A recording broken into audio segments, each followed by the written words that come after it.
Assalamualaikum warahmatullahi wabarakatuh. Waalaikumsalam warahmatullahi wabarakatuh. Sehat semuanya? Sehat. Senang semuanya hari ini? Senang. Alhamdulillah. Baik, anak-anakku kelas 7 yang soleh dan soleha, hari ini kita bersyukur pada Allah bisa belajar kembali, bisa ketemu dengan teman-teman. Maka itu yang harus kita syukuri. Amin ya Rabbal. Amin. Sebelumnya kita awali sama-sama dengan berdoa. Mudah-mudahan dengan doa kita belajar hari ini nanti lancar, mendapatkan ilmu yang bermanfaat. Amin ya Rabbal alamin. Berdoa menanti akan kemahalan ditundukkan mata terpajang berdoa dimulai. Bismillah sadri wa yassir li amri wahlul 'uqdatam min lisani yafqahu qawli. Rabbi zidni ilman warzuqni fahman. Amin ya rabbal alamin. Hari ini ada yang tidak masuk? Ada. Siapa? Subhan. Baik. Semoga pada Subhan ya. Yang tidak masuk sehat disembuhkan Allah Subhanahu wa taala. Amin ya rabbal. Sebelumnya kita sudah belajar mengenai kejujuran. Apa? Kejujuran. Jadi ketika kita menjadi hamba Allah itu tentunya jujur itu menjadi hal yang penting. Di antaranya apa? Kalau kalian di sekolah, jujurnya itu adalah kalau mengerjakan ulangan tidak menyontek. Baik, anak-anak yang soleh dan soleha, hari ini Bapak akan menyampaikan materi tentang sholat berjamaah. Yang bisa memberikan keterangan kalau sholat berjamaah itu manfaatnya apa ya Pak? Ada yang bisa? Ini kelompok 3 ya. Manfaatnya apa dong sholat berjamaah itu?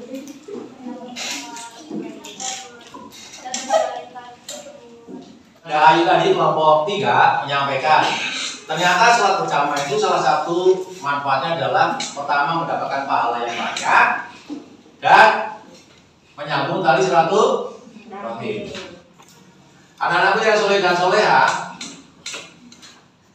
kenapa kita perlu belajar mengenai sholat berjamaah? Tujuannya adalah diantaranya satu, membiasakan sholat berjamaah dalam kehidupan sehari-hari. Silakan boleh dilihat materi membiasakan sholat berjamaah dalam kehidupan sehari-hari. Seperti yang disampaikan teman kalian tadi. Jadi sangat penting. Bukan hanya mendapatkan pahala yang banyak, tapi juga sebagai sarana untuk silaturahim. Yang di sekolah ketemu, di rumah bisa ketemu lagi. Bisa jadi dengan tetangganya, temennya, yang karena siang sekolah nggak ketemu, sengaja ketika sholat berjamaah maghrib atau subuh atau isya ketemu di masjid. Yang ketiga, mempraktikkan sholat berjamaah dengan sunnah Nabi dalam kehidupan sehari-hari. Jadi kalau sudah paham manfaatnya, sudah paham tata caranya, maka diusahakan sholat berjamaah itu kita praktekkan dalam kehidupan sehari-hari. Demokratis. Kalau kita lihat, kalau kita sholat berjamaah di masjid, walaupun dia Pak RT, walaupun dia Pak Lurah, walaupun dia Bapak Kepala Sekolah, tapi kalau sholat di masjid, status dalam masyarakat itu tidak tidak dipakai. Umpamanya contoh, bapaknya si A pangkatnya kolonel gitu, masih gitu. Paling nggak kolonel itu menjadi kapolres gitu, atau kepala dandim gitu. Kalau sholat berjamaah karena datangnya telat, ya sudah, sok depan udah diisi, dia di belakang. Ya. Silakan, bisa baca artinya.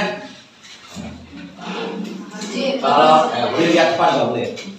Dengan berjamaah selama 40 malam dan tidak pernah tertinggal pada rakaat pertama dari sholat isya, maka Allah akan membebaskan dirinya dari api.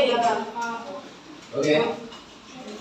Tuh, wajib dengan berjamaah selama 40 malam dan tidak pernah tertinggal pada rakaat pertama dari sholat isya, maka Allah akan membebaskan baginya dari api neraka. Syarat sahnya sholat berjamaah. Silakan Alisa. Sholat berjamaah apabila memenuhi syarat sebagai berikut: A. Ada imam. B. Makmum berniat untuk mengikuti imam. C. Dikerjakan dalam satu majelis. D. Makmum sesuai dengan sholatnya imam. Baik.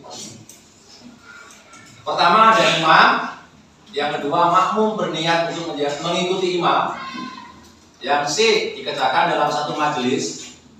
Jadi tidak bisa imamnya di sini, kalian niat jadi makmum tapi di luar ruangan ini, terhalang oleh tembok, nggak kelihatan imamnya yang mana, makmumnya yang mana, nggak bisa seperti itu. Dalam satu ruangan, dalam satu majelis. Terus makmum sesuai dengan sholatnya imam. Oh, imamnya sholat subuh, makmumnya pengennya sholat maghrib. Harusnya 2 sudah salam, tapi dia masih berdiri lagi. Nah, tidak seperti itu ya kan? Oke. Selanjutnya syarat-syarat menjadi imam. Syarat menjadi imam. Kelompoknya itu coba dibaca. Syarat-syarat menjadi imam: A. Mengetahui syarat dan rukun serta perkara yang membatalkan. B. Fasih dalam membaca ayat-ayat Al-Quran. C. Paling luas wawasan agamanya dibandingkan lain. D. Berakal sehat. E. Balik. F. Berdiri pada posisi paling tepat. G. Seorang laki-laki perempuan juga boleh jadi imam kalau makmumnya perempuan semua. Baik. Terima kasih kelompok 1. Yang pertama, mengetahui syarat dan rukun serta perkara yang membatalkan. Yang kedua, fasih dalam membaca Al-Quran. Yang ketiga, paling luas wawasan agamanya dibanding yang lain. Yang keempat, berakal sehat. Terkait ya, terkait. Yang E balik. Yang F berdiri pada posisi paling depan. Yang terakhir adalah seorang laki-laki, syaratnya adalah seorang laki-laki. Perempuan boleh jadi imam kalau makmumnya perempuan. Jadi syarat-syarat menjadi makmum, yang pertama memang niatnya menjadi mengikuti imam. Yang kedua, mengetahui gerakan sholat imam. Seperti tadi. Makanya kenapa harus satu majelis? Halo? Karena kalau terhalang tembok kan nggak tahu. Ya kan ya? Nggak tahu imam sudah rukuk belum, imam sudah sujud belum, nggak tahu. Posisinya di belakang imam. Di belakang imam. Hendaknya sholat makmum sesuai dengan sholat imam. Kita contohnya, kalau imamnya sholat subuh, makmumnya juga sholat subuh, tidak berbeda. Di sini yang pertama, takbiratul ihramnya atau salamnya adalah dengan suara yang keras. Yang kedua, bacaan surat Al-Fatihah atau ayat Al-Quran pada 2 rakaat pertama, contoh sholat maghrib, sholat isya, sholat subuh, bacaannya atau sholat Jumat, sholat gerhana, dan sebagainya. Bacaannya adalah diucapkan, dikeras. Terakhir, Bapak minta satu kelompok di depan untuk berdiskusi dengan temannya. Silakan. Waalaikumsalam warahmatullahi wabarakatuh.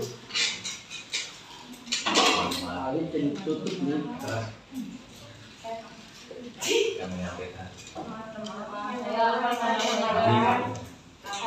Menyampaikan syarat-syarat menjadi imam, mengetahui syarat dan rukun serta perkara yang membatalkan. B. Fasih dalam membaca ayat-ayat Al-Quran. C. Paling luas wawasan agamanya dibanding yang lain. D. Berakal sehat. E. Balik. F. Berdiri pada posisi paling depan. G. Seorang laki-laki perempuan yang boleh jadi imam kalau makmumnya perempuan semua. Ada yang mau bertanya? Itu pertanyaannya adalah mengapa yang syarat menjadi imam itu harus yang paling luas wawasannya? Karena kalau ilmunya sedikit, sholatnya berantakan. Ini menurut Pati ya. Kalau ilmunya sedikit, sholatnya berantakan. Karena apa? Dengan banyak ilmu tadi kan tahu tuh ilmunya tentang rukunnya sholat, tentang sunnahnya sholat, itu ya Pati ya. Ada nggak yang lain yang mau menambahkan? Coba silakan. Dengan wawasan agama yang agamanya yang luas, sholat kita akan menjadi sah dan tidak berantakan. Oke, baik. Terima kasih kelompok 1. Bapak minta ada yang mencontohkan kepada teman-temannya adalah sholat berjamaah. Ada yang jadi imam, ada yang jadi makmum. Silakan kelompoknya minta. Yang lain perhatikan ya. Sini. Tidak ada suara ya. Allahu Akbar. Allahu Akbar.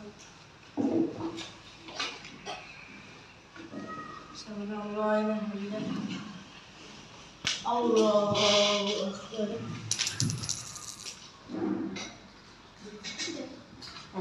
Akbar.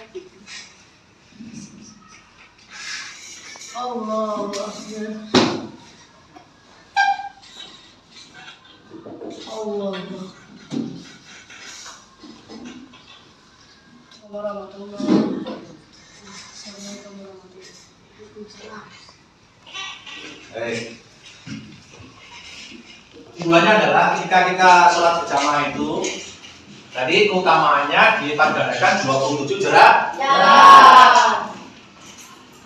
Yang kalau amalan yang lainnya tidak setara dengan sholat berjamaah. Yang kedua, kalau kita rajin sholat berjamaah itu menguatkan tali silaturahmi. Subhanaka Allah.